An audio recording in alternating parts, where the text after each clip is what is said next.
Hi team, how are you? I'm well, thanks for asking. I'm sorry that I'm not there with you at the minute. I shall be back well in health, hopefully by mid next week. So please enjoy what I've left you to start off our time together in VCRE. Hopefully you will get something out of the task that I've created for you. And the first thing that I want to touch base with and have you do is something called All About Me, but all about you. This year in RE, we're going to be exploring an absolute wide range of topics, and we are going to essentially break down what role religion plays today in today's society. We're going to look at what positive role religion plays. For instance, why are people drawn to be part of a faith? What is it that they get from being part of a religion? What benefits does it give the person, mind, body and soul? Remembering that over 80% of the world assigns themselves to saying they are part of a religious faith. So we want to break down what is it that draws most of the world's population to say they have a religion. On the flip side, we're also going to look at what negative role religion is playing in today's world. And that is, we're going to explore why people use religion to commit terror towards others, why people use religion for their own selfish and personal needs, why people use religion to create their own little communities whereby they abuse their followers. So we're going to look at things like cults, and we're going to look at things like fundamentalism. And of recent events and what's happened over the last few weeks, it is paramount that we really explore religion in today's world, because you guys are about to be adults and you need to understand why these sort of things are making the nightly news. So religion, through what's happening around the world, will help us to see the world in a different light, but also by understanding the role that religion plays, it might help you to understand why certain events around the world have happened in the past and why they're happening now. So in order to be able to explore the wide range of topics that we're going to be doing, there are going to be a lot of moments in RE where we reflect and we take stock and we actually share our personal thoughts and our personal feelings on the topics at hand. So this year I want to explore how you see refugees. What do you feel about refugees? How do you see terrorism? What are your feelings on genocide? So a wide range of issues and topics. But essentially, to the heart of it, we want to get and explore how you personally feel and then teach you about these sort of topics to broaden your mindset, to broaden how you see these topics, so then you can make your own judgment based on the facts. So in order to get to that, we actually need to create an environment in our classroom where we all feel comfortable to share. We feel comfortable to say amongst our peers and in front of your teacher, me, how you feel about something. And I want to obviously create an environment where we all trust each other and where we know what we say stays in that room, and we help each other to sort of see all sides of the issues that we're exploring. So that brings us to why we're doing our first task. Your first task as being part of Miss G's VCRE is, I would like to get to know you a little bit more, you to get to know me a little bit more, and then you obviously to get to know other people in this class that you may know little about. So what I'm going to ask firstly, what I need you to do, would like you to do, is the teacher in charge should have this, which is called About Me, and there are a series of questions. What I want you to do is, I don't want you to sit near your friends, I want you to move yourself out around that room. You have the permission to go and get the 7 beanbags, my beanbags, that are presently in Mrs. Lannon's office. So someone in the class can ask the teacher in charge, can I get myself a beanbag? Yes, you may. The teacher in charge, you will be able to find in the corner of the room there is a radio. I'd like you to put the radio on so that all the students have some background music, and I want you to all separate yourself from each other, pick up your form, write your name, have something to lean on and a pen, and for 40 minutes, tune out from the world that is around you, tune out from each other, and answer all about me as honestly as you possibly can. That's what I'd like you to do. But before you do that, here's a little bit of a sort of a talk all about Miss G. Rightio, let's get to know Miss G. My name is Miss Jessica Page Giampolo. I am also married and my marriage name is Bowie, but I haven't got around to changing it just yet. my husband would suggest that that is just not on, but I will get there one day, trust me. I was born on the 19th of September, sometime in the glorious 80s. They were great times, great things happened in the 80s. They were very pomp and very extravagant, and lots of shoulder pads. However, somewhere in amongst there, I was created. I was born in Mildura, Victoria. However, the story goes, my parents actually owned a pub in Manangatang. My father missed my birth because he was too busy replenishing his thirst on a football trip.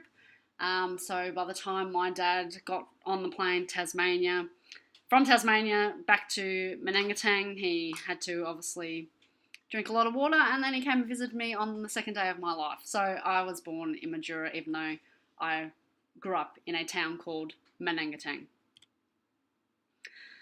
This is my family. As you can see up in the left corner, yes, it'll be your left corner, there is my brother Chris, there is my mother Jenny G, there is my brother who is 3 years younger than me, Jarrett, what we call him Rooster, because he's a redhead ranger. There is my sister-in-law Ashley, there's my father Frankie G, and my sister is Banks, or Bianca. My siblings Christopher and Bianca are twins, and they are 8 years younger than me. My family is a family of absolute characters. We, myself and all my siblings, we are all teachers. So everyone copied me, of course, since I'm the eldest. They all followed suit. My parents are very, very hardworking individuals. They owned the White Hart, which you can see in the bottom right-hand corner. We owned the White Hart for about 23 years until my father sold it last November. And it has been fantastic not owning that pub, because with owning a business, if you come from one of those families, you would know that you have to spend your summers and after hours actually helping your parents work in it.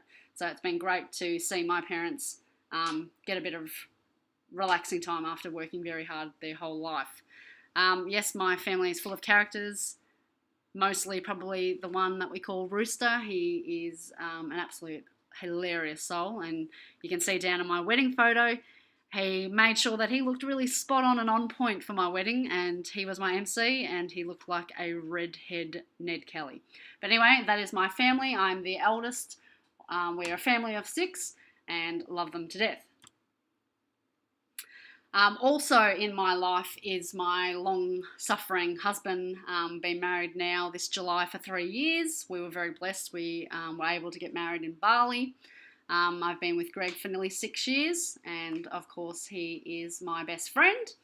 Then also in my life I have Lila, who is my niece, and so that's Greg's sister's child. She's the only grandchild on both sides of the family, and I love her to bits. She's cheeky, and I just love cheeky kids. But our baby, Greg and I's baby, is Butch Bowie. He's such a little cutie, and as you can tell from all the pictures, he just finds himself in odd places. And even though he's a cat, I'm sure he's such a character. He's just absolutely hilarious. He does stupid things all the time, and obviously Greg and I take too many pictures of him. But if you can tell, can you see the picture of him in the sink? That was one morning when it was about 32 degrees at night, and I woke up at 3 in the morning to go to the toilet, and I walked into the bathroom and Butch was hanging like that. Absolutely hilarious. Fantastic. What a good cat.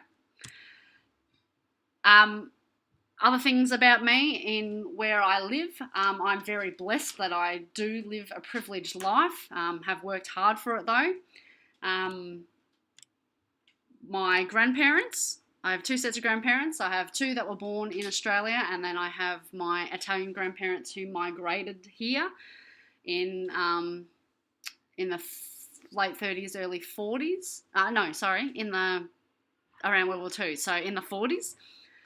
So I've got grandparents who are Aussie to the core, and then grandparents who, sadly, my Italian grandparents are no longer with me. However, I will share some of their story of how they got here and why they had to come to Australia during World War II. So I'll share that with you later on, but their stories and my grandparents have had absolutely enormous effect on the person that I am today. My home, I won't tell you where it is in case you turn up, and I don't want to turn up. No. I live in a very nice home. Greg and I have worked very hard to get the garden up to scratch, and over the summer we built a deck, which you can see, and I've taken a picture of my lawn and backyard because that is our pride and joy. And at the minute we're actually making a bowling pitch on it because I know as crazy as it sounds, but one of the things that my husband and I like to do is when I get home from school, normally just before we cook tea or after tea, I will go out there and bowl a tennis ball at him and we play cricket. So that's one of our hobbies together. The other thing is very lucky, my favourite item is my Jeep. That took me a few years to save for, so that is one of my little pride and joys. So if you ever come near it, do not touch it. Okay, these are some of my favourite things, and you're going to be able to reveal to me some of your favourite things. So I'm going to start by going through what are my favourite movies. So what are my favourite TV shows and films? So if I had to choose, when it comes to films, I am a stickler for old Hollywood. I love the Hollywood era of the 40s and the 50s and the early 60s. But most of all, I'm a huge fan of, I guess, romantic comedies. Not many people have picked that. But when it comes to that, my favourite films of all time feature one particular person, and that is the amazing Audrey Hepburn. And my favourite film of all time, which includes her, is a film called Sabrina. So if you ever want to really watch actual people who can actually act, that is a fantastic film. Some of my other favourite ones are Breakfast at Tiffany's, Roman Holiday, Citizen Kane is amazing if you're a particular student who loves film. I also have a major heart-throbbing spot for James Dean. His films Rebel Without a Cause and East of Eden are fantastic, and when it comes to drama, nobody does it better than Bette Davis. When it comes to modern day films, what do I actually like? Again, my major genre is romantic comedies, and my favourite films include some of these ones, Family Stone and definitely Maybe, Love Actually, love Christmas time. All they do is play Love Actually. My favourite film of the last few years has been Crazy Stupid Love, because I just think Ryan Gosling and Emma Stone have the most amazing chemistry, and I can't wait to go see La La Land. Also like Just Friends, a lot like Love. I watch Pride and Prejudice probably once every 3 months, but most of all, when it comes to pairings, and I love a good pairing, nothing goes better than Tom Hanks and Meg Ryan. And You've Got Mail. Yep, You've Got Mail, now it's on the ground. Is one of my all-time favourite films, mainly probably because it is set in New York, and nothing is more romantic and nothing is more mythical and majestical than New York City. When it comes to TV shows, I guess I'm a kid of the 90s, so I love Sex and the Cities, and no one can go past Friends. But in today's world, the best show on TV is definitely on Foxtel, and it's called Wentworth. It's about females in a prison. It's fantastic. Love Gogglebox, love to have a great laugh, and for some reason, I don't know, just absolutely love Gossip Girl. When it comes to books, my favourite books are generally ones that are written about true stories. I'm not really a fiction person. I like to actually, I guess being a history teacher, you love facts, don't you? So my favourite book of all time, it clearly inspired me to become the teacher that I became, is The Diary of Anne Frank. And I also love the themes and content in To Kill a Mockingbird about racism in the deep south of America. And In Cold Blood is about the murder of a family out on their farm, but more so about the trial of the men who committed the murders and why they did. So they're my 3 favourite books. When it comes to food, my absolute favourite food to eat is spaghetti marinara. Oh, so good. And the other thing that I just could basically live on and could have it for breakfast, lunch and dinner is gelato, especially choc mint. So that's my favourite food. Comes to what are my favourite? I actually love. And to wrap these things up so that you can actually finally get onto About You instead of listening all about me, you probably wouldn't think this, but one of the favourite things to collect, and that is a cupboard, my cupboard home, I actually love Spider-Man. I love the first film with Tobey Maguire and Kirsten Dunst, and after I saw that film, for some reason, I just started to become obsessed with Spider-Man. So I like to collect Spider-Man dolls, so they're my figurines.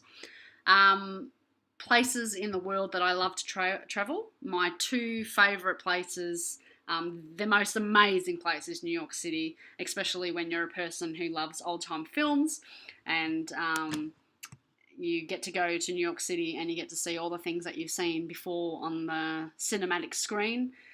But New York City it has an amazing vibe to it. I've been so blessed. I've been there 3 times in my life. I intend to hopefully go with my husband. We're thinking either maybe the end of this year or we might go sometime next year. But New York City, just when you're there, there's just every single pocket of it, suburb, is so different from the other suburb. It's bohemian, it's real city chic, it's just got everything, and it's got amazing museums. Central Park is, get a bike and you can just get lost there for like 6 hours, as we did. And when the sun sets, as you can see in this picture, when the sun sets and you're in the middle of Times Square, it just looks unbelievable. I love Bali sentimentally because it's where I married my hubby, and again, been blessed to have travelled there 4 times, and I just love the people. But I do have distractions in my life, and my biggest distraction is food. I cannot stop thinking about food. I actually think about it from the minute I wake up to the minute I go to bed. You get no other great feeling than eating a really good meal. So anyway, in a nutshell, that's really, probably not quickly, but in a nutshell, that's a few things about Miss G. So now I would like to know a few things about you. So the teacher in charge should have handed you all now an all about me or about me worksheet. So again, task 1, sit in a quiet place and away from others. You have permission, if you don't like the music that's presently being played on the radio, you do have permission to get onto your electronic device, whether it's your laptop or your iPhone, but you must have a set of earphones. And to the teacher in charge, if you remotely catch those students, anyone, on something that is not the music, then please confiscate the phone, take the front office, and then they will have to deal with me, because that's one of my cardinal sins in my class. Remember, kids, no phones unless you have permission from the teacher in charge. Complete this worksheet to the best of your abilities, and please don't just write anything random. I actually want you to really consider the question and give a real honest response to it. It will mean a lot to me, and it will help with the tasks that you're going to be doing and getting to know each other to set up this hopefully unique environment where we will learn from each other all year. Can you please make the effort to write clearly and neatly? If you do not want to answer any questions that are on this sheet because you feel, look, Miss G, they're a bit too personal, I don't actually want to share that with you, or then please just write in the gap, don't want to answer this or wish not to answer this. Teacher in charge, can you give the students about 30 or 40 minutes to proceed with this activity? And then at the end of this activity, task number 2, the teacher in charge should have an iPhone screen like this picture. There should be enough copies, so there should be 21 of these. And once you've finished writing your About Me worksheet, then you're going to select someone in the class that you'd like to sit with for 15 minutes. And I want you to share what from that worksheet you feel that you can share with that person. And then once you've had 15 minutes to talk with another person in the class, I want you to go back to where it was that you separated yourself, whereabouts, so you were sitting separately from each other. With your iPhone, I want you to put a Facebook post, what I learnt about Ruby Wynn today was. What I learnt about Marcus Luciani today was. And I want you in 100 words to summarise what you learned about that person. Radio kids, one double after this, and then you'll see me. Thanks, gang.